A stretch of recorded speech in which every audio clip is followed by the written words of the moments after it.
Good morning everyone. आज सर्वपित्री अमावस्या आहे. So मी जरा लवकर उठले होते, अंघोळ केली आणि त्यानंतर आधी देवपूजा केली आणि मग सगळं नैवेद्याचं बनवायला लागले.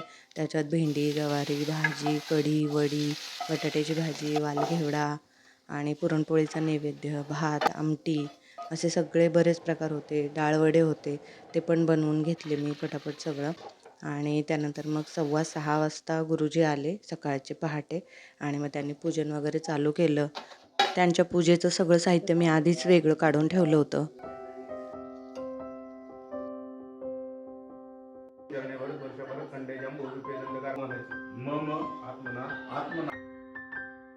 पूजन झालं, सगळे नैवेद्य वगैरे देवांना दाखवलं.